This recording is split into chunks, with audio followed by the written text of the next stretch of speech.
다 같이 기도하겠습니다. 하나님 아버지, 은혜와 사랑을 감사합니다. 저희들에게 귀한 날을 허락하시고 새벽 비명부터 오후 이 시간까지 저희들을 불러서 주님의 거룩하신 이름을 찬송하게 하심을 감사합니다. 하나님 아버지, 아들을 낳으리니 그 이름을 예수라 하라 라고 말씀하시며 엘리사벳에게 예수님의 나심을 먼저 알리시고 또 마리아에게 알리셨을 때에 마리아가 주님의 뜻대로 주님의 말씀대로 이루어지이다 라고 말씀하시며 천사가 전하여 준 말을 생각하며 그대로 이루어지기를 소망하며 또한 하나님 앞에 순종하며 복종하였던 것처럼 저희들이 하나님의 말씀을 듣고 생각하고 또한 순종하며 사는 저희들 되게 하여 주시옵소서.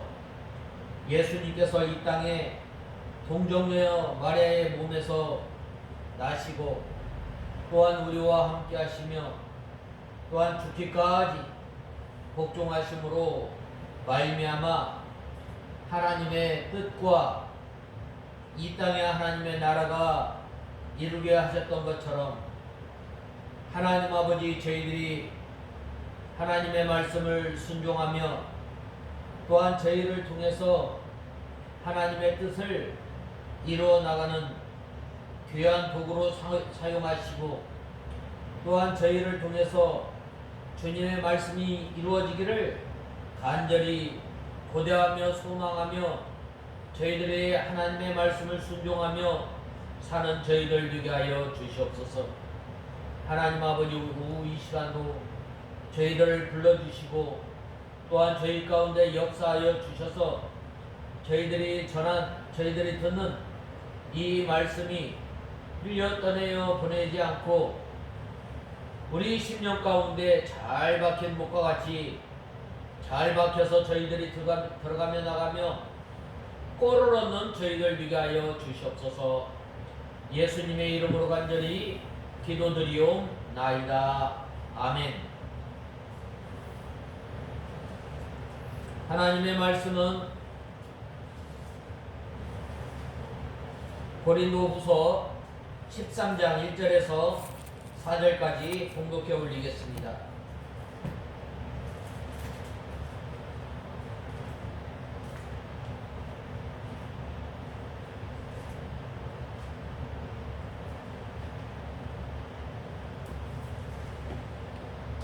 이제 내가 세 번째로 너희에게 갈 것이다. 모든 일은 두세 증인의 증언으로 확정지어야 한다. 내가 지금은 떠나 있으나 미리 말한다. 두 번째 너희를 방면하였을 때 이미 말한 것 같이 내가 다시 가면 전에 죄 지은 자들과 그 밖의 모든 이들을 그냥 두지 않을 것이다. 이는 너희가 그리스도께서 내 안에서 말씀하신다는 증거를 요구하고 있기 때문이다.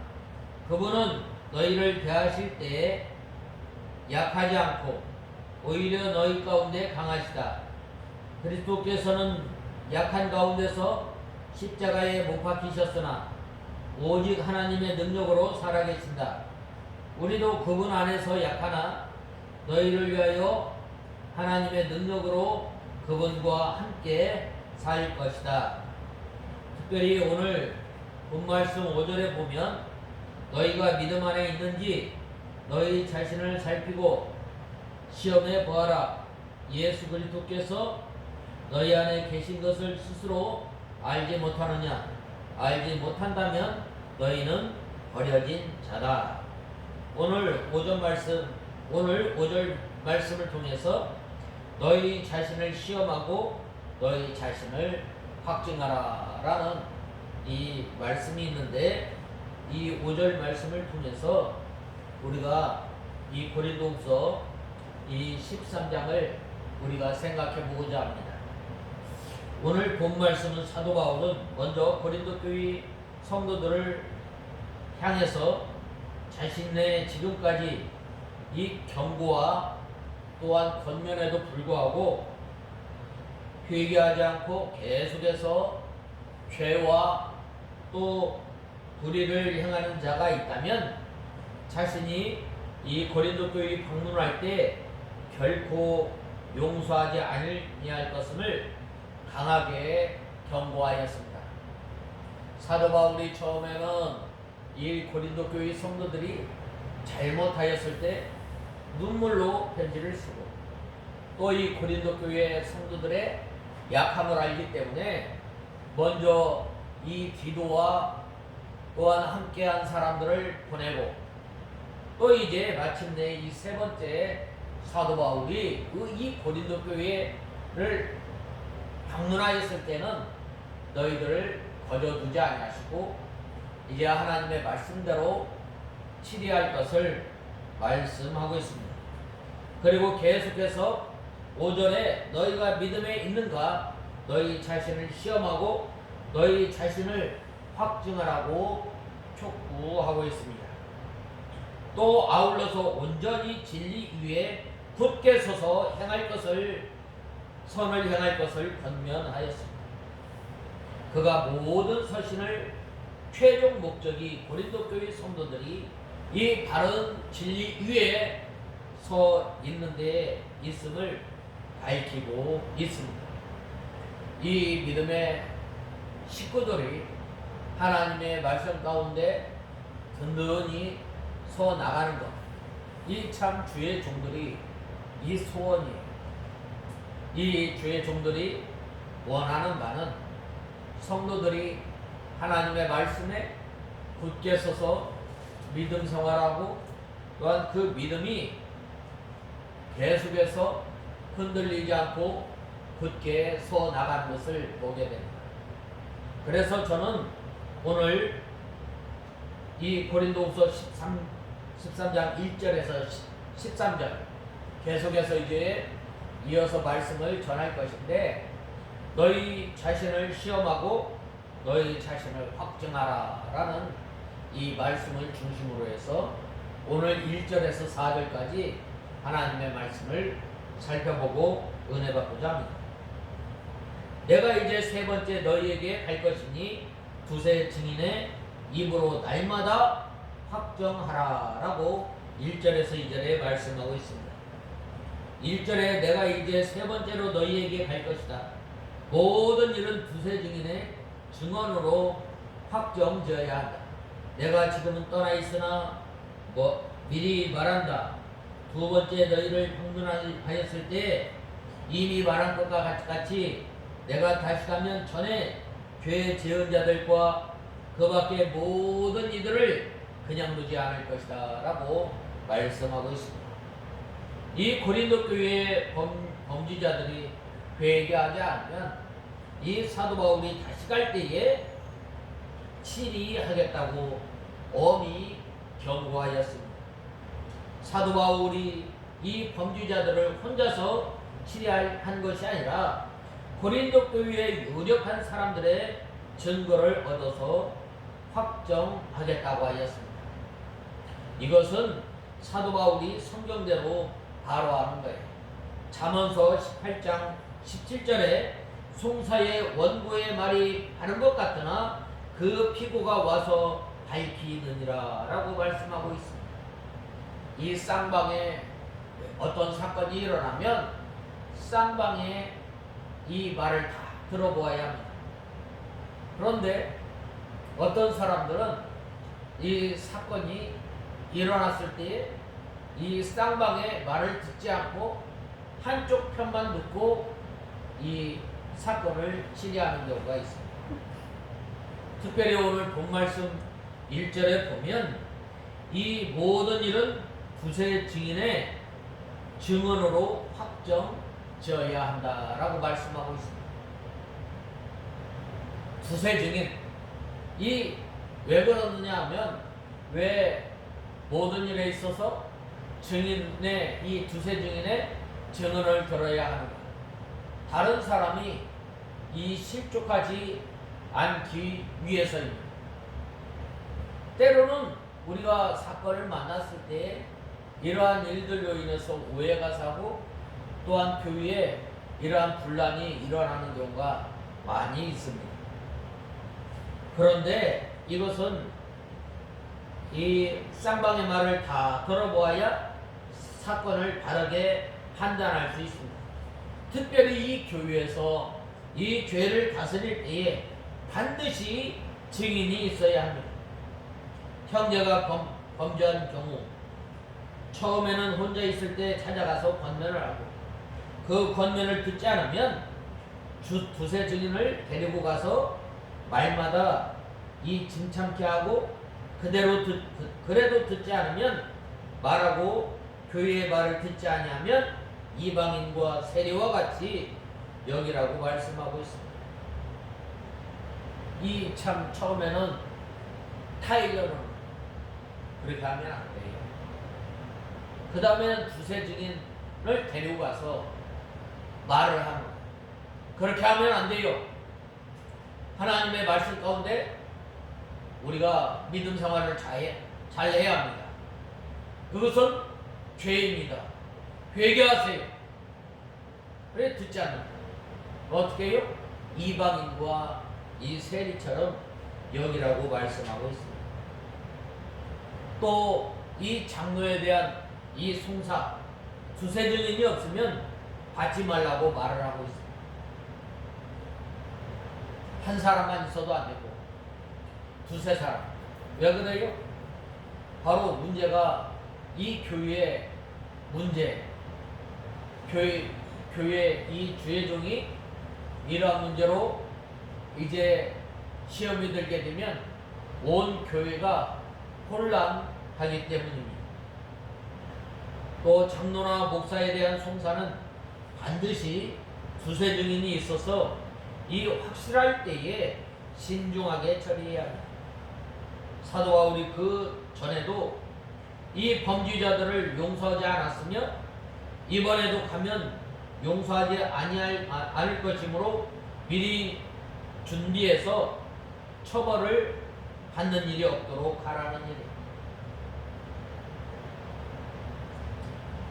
범죄한 후에 가만히 있다가 벌 받는 것보다 이러한 책망을 받고 미리 회개하는 것이 참 좋습니다. 우리 사람은 연약해서 범죄하고 또 쓰러질 때가 많이 있습니다.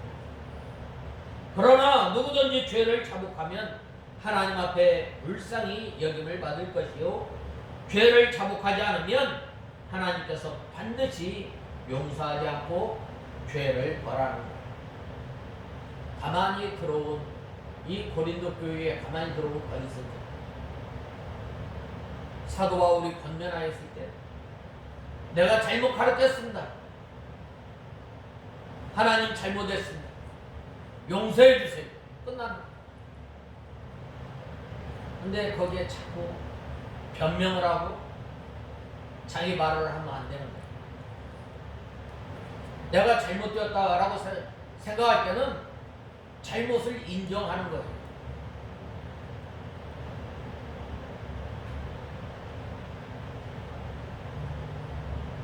그래서 이렇게 하나님 앞에 잘못을 회개하면 하나님께서 용서하시는 거예요. 그러므로 우리는 죄를 숨기지 말고 빨리 자복하고 회개하면 하나님께서 기뻐하시고 사람들도 그를 불쌍히 여기는 거예요. 형제가 자기 아버지 집으로 돌아왔을 때 아버지가 그 둘째 아들에게 그 죄를 묻지 않았어요. 아버지, 나는 죄인입니다. 용서해 주세요. 묻지 않았어요. 오늘도 하나님께서 우리들에게 찾아와서 말씀하십니다. 너희 죄가 붉을지라도 양털같이 희게 하되 내가 너희의 죄를 기억하지 않겠다. 우리는 이 하나님께 날마다 나와야 합니다. 하나님 아버지, 우리와 한 날 한 날 살아가면서 말로 또한 우리가 마음으로, 우리의 행동으로, 우리가 죄였던 거 용서해 주세요. 내가 잘못했습니다. 끝나는 용서해 주시고 이 죄를 붙들고 불쌍히 여겨주시옵소서. 상하고 통회하는 마음으로 가지고 올 때 하나님께서 기뻐 맞아주시고, 그런데 어떻게 돼요? 회개하자 이리 빼고 저리 빼고 변명하고 어떻게 되는 거예요? 하나님의 징계가 임하는 거예요. 특별히 본 말씀 1절을 보면 사도 바울은 고린도 교회에 세 번째로 방문해서 죄인들을 징계할 때에 먼저 두세 증인으로 입으로 확정하겠다고 말씀하고 있습니다. 이는 모세율법에 따른 것으로 예수님께서도 인정하고 권하신 방법입니다. 사도 바울은 언제나 말씀을 따라 자신도 고린도 교회 성도들을 징계할 때에 직접적인 여러 증인들을 통해서 사실을 확인한 후에 이 징계를 하겠다고 말씀하고 있습니다. 그래서 이러한 자세를 견지해야 합니다. 우리나라 헌법에도 이 형사 피고인은 유죄 판결이 확정될 때까지 무죄로 추정됩니다. 그래서 어디로 간 거예요? 바로 유치장에 간 거예요. 미결수라고 그러잖아요. 아직 결정지어지지 않아요. 신중하게 판단하는 거예요. 비록 혐의로 인해 형사 피고인으로 재판을 받는 과정에 있다 할지라도 그의 인권을 보호하기 위해서 분명한 증거에 의해서 유죄가 확정되기까지는 죄인으로 취급하지 못하도록 되어 있습니다. 또한 이러한 혐의를 받고 있는 피고인을 재판할 때도 소위 전문 법칙이라 하여서 소문이나 기타 다른 사람으로 전해 들었다는 정도의 이야기 따위는 증거로 채택되지 않아. 소문으로 들은 이야기로 들은 것이 아니라 우리나라 법정에서도 증거를 가지고 와야 됩니다. 하물며 성도들 사이에 벌어진 이러한 그 일들은 얼마나 신중하겠습니까? 또한 이렇게 하고도 잘못된 판결을 내려 나중에 무죄임이 확정되어지면 형사 보상까지도 해주도록 되어 있는 것입니다. 그렇다면 우리는 어떻게 해야 하는가? 지금 살펴본 바와 같이 세상 사람들도 이처럼 한 사람의 무고한 죄인을 만들지 않기 위해서 철저한 법과 규칙하에 판단하려고 노력하고 있습니다. 그렇다면 하나님의 백성이라고 자처하는 우리 성도들은 모든 일을 판단함에 앞서 더구나 교회와 성도에 관한 일이라면 더욱 신중하게 판단해야 합니다. 우리 교단에도 몇 년 전에 이런 일이 있잖아요. 소문으로 인해서 큰 이 바람이 불지 않았어요.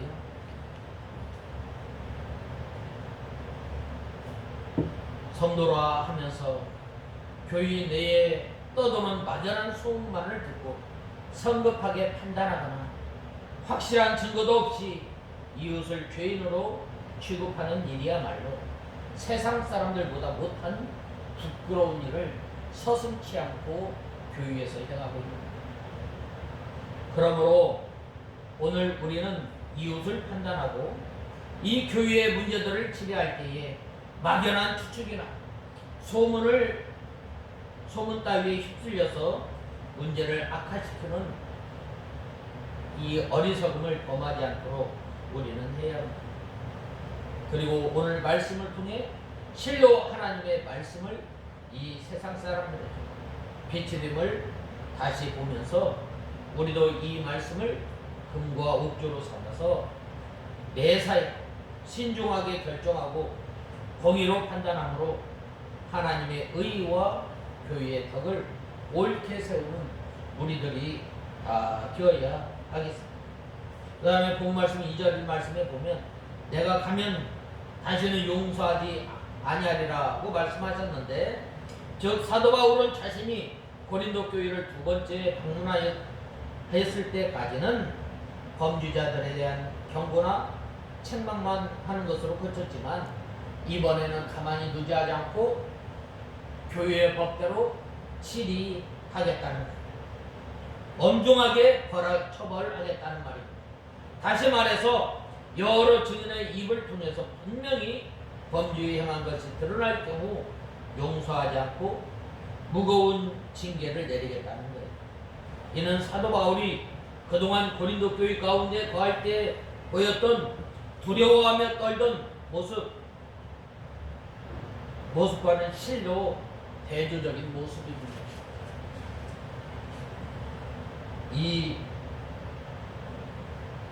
이 글을 읽는 우리 가슴마저 서늘해지는 느낌을 금할 수 없습니다. 따라서 그동안 사도 바울의 우리의 연약함을 조롱하며 교만했던 사람들은 이 글을 읽었을 때 정신이 번쩍 들었을 것입니다. 왜 그런가? 그것은 말씀으로 인해 부드러운 자가 이제 결정적인 순간에 예수 그리스도 안에서 강해지면 얼마나 두려운 존재인가를 알았을 것이기 때문입니다. 이처럼 진정한 그리스도인이라면 부드러운 때와 강한 때, 인내할 때와 엄중한 결단을 내리고 심판할 때를 분명하게 구분할 줄 알아야 합니다. 그리하여 이 부드럽게 권면하여 참고 인내할 때는 실수와 잘못을 범한 사람들에 대해 70번, 7번씩이라도 참고 기다려 줘야 하지만 끝내 잘못을 회개하지 않고 계속 범죄할 경우에 하나님의 엄중함으로 이 징계할 것을 말씀하고 있습니다. 그런데 세상 사람들이나 우리의 행동함으로써 오히려 이를 거치는 경우가 종종 있습니다. 예컨대 우리의 정부만 하더라도 평소에는 이 사유 혼란을 야기하는 불법시, 또한 취업을 지킬 수 없는 이 문란 행위, 야기하는 이러한 그 불법 교란 행위들에 대해서는 엄단하겠다고 엄포를 놓지만 막상 시위가 발생하면 대처하는 자세가 흔들리게 됩니다. 그래서 악한 사람들의 시위는 강력하게 대처하면서 강한 자들의 불법적 행위 앞에서는 한없이 무력하고 또한 나약한 모습을 보이게 됩니다. 그렇게 사람들은 국가의 권위를 두려워하지 않게 되고 따라서 법치주의 질서 또한 세워지지 않는 것입니다. 우리 교회 역시 마찬가지입니다. 단지 하나의 차이점이 있다면 이러한 엄포조차 없다는 것입니다. 그래서 사람들은 점차 교회의 징계를 두려워하지 않게 되고 심지어는 교회의 징계와 치리권이 있는지조차 모르는 사람들도 있습니다. 그래서 사람들은 교회가 마냥 부드럽고 은혜롭기만 한 곳이라고 착각하면서 나를 마음대로 행동하는 것입니다. 하지만 성경을 보면 평소에는 그토록 인내하시고 온유하시던 하나님께서는 결정적인 그 순간에 더 없는 징계와 두려움을 보여주고 있는, 왜 징계를 해요? 바로 하나님의 몸된 교회를 깨끗하게 하기 위해서요. 그리고 또한 하나님의 귀한 진리를 지켜 나가기 위해서 바로 징계를 하게 되는 거예요. 그 다음에는 이 3절과 4절에 보면 너희를 향하여 하나님의 능력으로 저와 함께 살리라 라고 말씀하고 있습니다. 본 말씀 3절에서 4절에 보면 고린도 교인 성도들이 예수님께서 그리스도의 안에서 말씀하시는 증거를 보아했던 것입니다. 고린도 교회 성도들의 비방하는 사람들의 말을 듣고 사도 바울을 의심해서 참 성도인 증거를 보아였지만 사도 바울이 사도된 표를 모든 참음과 표적과 기사와 능력을 행한 것이라고 이 고린도후서 12장 12절에 말씀하셨습니다. 저가 너희를 향하여 약하지 않고 도리어 너희 앞에서 강하느니라 라고 말씀하셨습니다. 이 그리스도께서 약한 것 같지만 그들을 향해서 강하게 나타나실 것을 말씀하고 있습니다. 강하게 나타난다는 말은 무슨 말인가? 강하게 다스린다는 말이에요. 그 고린도 교회 성도들이 회개하기를 기다리며 하나님께서 지금은 가만히 놓아두는 것 같지만 끝까지 회개하지 않고 죄를 짓게 된다면 하나님께서 어떻게 해주세요? 마침내 징계를 하십니다. 하나님께서는 이 소돔과 고모라 시대 때에도 또 이 노아 시대에 하나님께서 120년을 참고 기다리십니다. 오늘도 우리가 살아가면서 하나님께서 우리가 잘못을 해도 가만히 있는 것처럼 보이지만 하나님께서는 회개하고 돌아오기를 간절히 바라는 거예요. 그러나 계속해서 죄를 짓고 나갈 때는 어떻게 되는 거예요? 하나님께서 그들을 징계하심을 말씀하고 있습니다. 하나님의 그러므로 이 하나님께서 얼마 동안 회개할 기회를 주시며 기다리지만 계속해서 죄를 지으면 성령께서 양심으로 책망하고 하나님의 말씀으로 책망하며 주의 종들을 통해서 책망하면서 일정한 기간을 기다리시다가 그 기간이 끝나면 반드시 나타나셔서 어떻게 하셔요? 그 사람을 징계하십니다. 지금은 하나님의 말씀이 힘이 없는 것 같을지라도 하나님의 말씀이 강하게 나타나실 날이 올 것입니다. 그 날에는 진리의 권세가 나타나서 말씀으로 모든 것을 심판하시는 것입니다. 요한복음 12장 8절에 나의 한 그 말이 마지막 날에 저를 심판하리라고 말씀하셨습니다. 예수님께서는 지금도 믿는 사람들 안에 강하게 역사하십니다. 외부 겉으로는 강한 심판이 나타나기 전에 속에서 이 죄를 책망하고 가치를 느끼고 할 때에 빨리 회개해야 합니다. 하나님께서 성령 하나님께서 우리를 통해서 자꾸 이 양심으로 우리에게 말씀하십니다. 그렇게 하면 안 돼요. 그렇게 하면 안 돼요. 주의를 힘써 지켜야 돼요.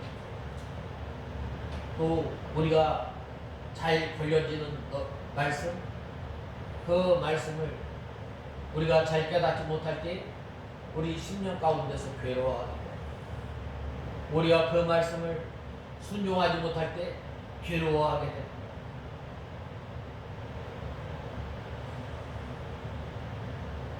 예수님께서는 믿는 자들 속에 역사하여서 말씀대로 걸어가게 하시고 죄를 끊어버리시게 하십니다. 예수님께서 약하시기 때문에 십자가에 못 박혀 죽으셨습니다. 여기서 약했다라는 말은 참 이 죄인들을 위해서 죽으셨다는 말. 악한 자들 앞에서 약하게 죽으셨지만 하나님의 능력으로 다시 살아나십니다. 우리 성도들도 악한 사람들 앞에서는 혈육으로 대화하지 않으므로 약한 것처럼 보이지만 하나님의 능력 안에서 강하게 사는 것입니다. 예수님께서 악한 사람들 앞에서 얼마든지 대항할 수도 있고 천사들을 보내서 그들을 다 죽일 수도 있었지만 약한 자처럼 죽임을 당하십니다. 왜? 하나님의 뜻을 온전히 이루시기 위해서입니다. 성도들이 약한 자, 악한 자 앞에서는 약합니다. 그러나 예수 그리스도 안에서 산 성령으로 강하게 나가는 것입니다. 거짓 선지자들의 사도 바울을 사도가 아니라고 비방하지만 사도 바울은 그 사람들과 같이 대항하지 않고 싸우지 않고 약한 자처럼 되었습니다. 사도 바울의 처사가 지금은 약하게 보이지만 마침내 그들을 향해 강하게 나타나서 범죄자들을 치리할 것을 말씀하고 있습니다. 특별히 본문 말씀 3절에서 4절에 보면 사도 바울은 자신의 사도권의 표징을 구하는 고린도 교회 성도들에게 예수 그리스도와 부활에 대해서 말하며 우리도 저희 안에서 약하나 너희를 향하여 하나님의 능력으로 저와 함께 살리라는 이 결론으로 대답을 대신하고 있습니다. 여기서 저와 함께 살리라라는 말씀은 문맥 전체로 볼 때에 종말론적인 부활의 의미가 아니라 예수 그리스도께서 하나님의 능력으로 부활하셨던 것처럼 이제 자신도 하나님의 능력을 보이겠다는 것으로 보는 것이 더욱 올바른 것입니다. 그렇다면 예수 그리스도와 십자가와 부활은 사도 바울의 사도권과 도대체 무슨 상관이 있는가?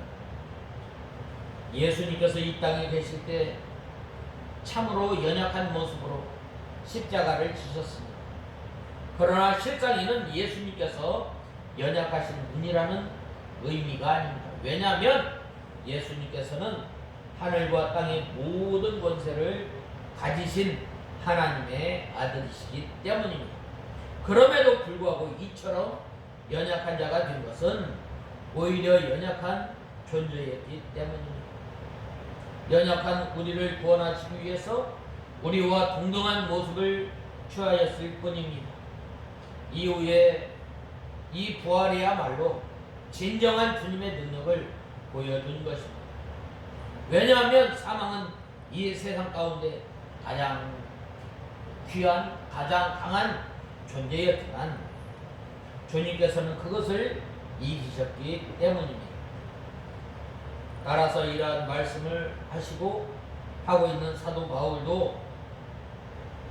바울의 대답은 한마디로 자신의 연약한 모습에 대해서도 착각하지 말라는 것입니다. 왜냐? 사도 바울이 연약해서가 아니라 연약한 것도 고린도 교회 성도들을 위해서 잠시 그러한 것이기 때문입니다. 즉 사도 바울은 예수 그리스도로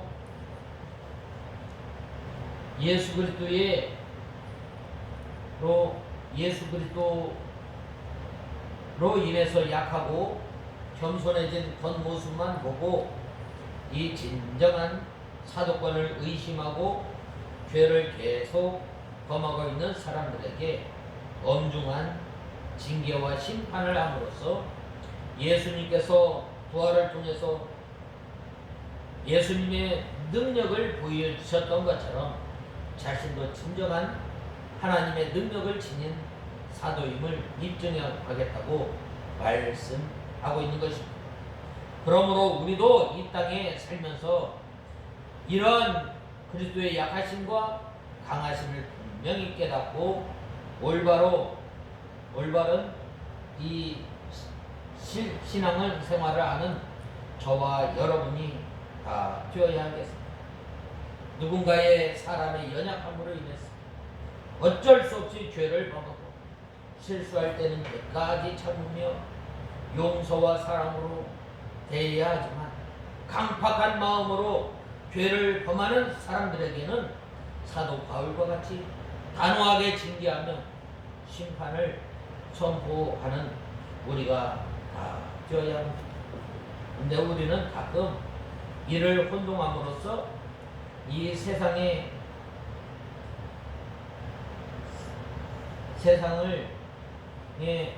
이 하나님에 대해서 혼동하도록 만들 때가 있습니다. 즉 연약한 인간에 대한 사랑과 죄에 대한 단호함을 구분하지 못함으로 교회의 진정한 표징을 드러내지 못하고 있다는 말입니다. 다시 말하면 사랑과 겸손만 강조한 나머지 정작 죄에 대해 강력하게 응징하지 못함으로써 세상 사람들로 인해서 이 십자가의 진정한 의미를 혼동케 하는 것입니다.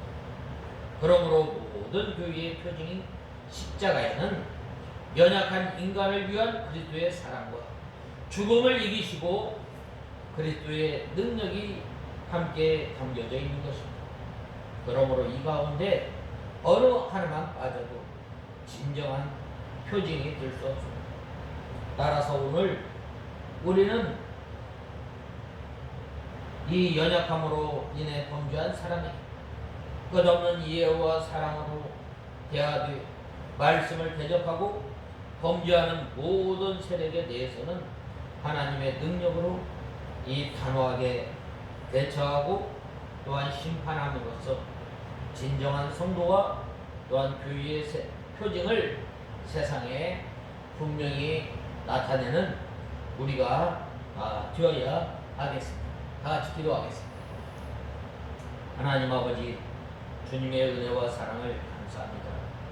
이 사도 바울이 날마다 너희 입을 통해서 걱정하라고 했는데 하나님 아버지, 저희들이 이제는 시험에 있지 아니하고 믿음에 서 있는가 날마다 우리 자신을 살펴보고 하나님의 진리의 말씀 가운데 든든히 서 나가며 우리 자신이 믿음에 서 있는가 하나님의 말씀 가운데 서 있는가 살펴보고 생활하는 저희들 위하여 주시옵소서.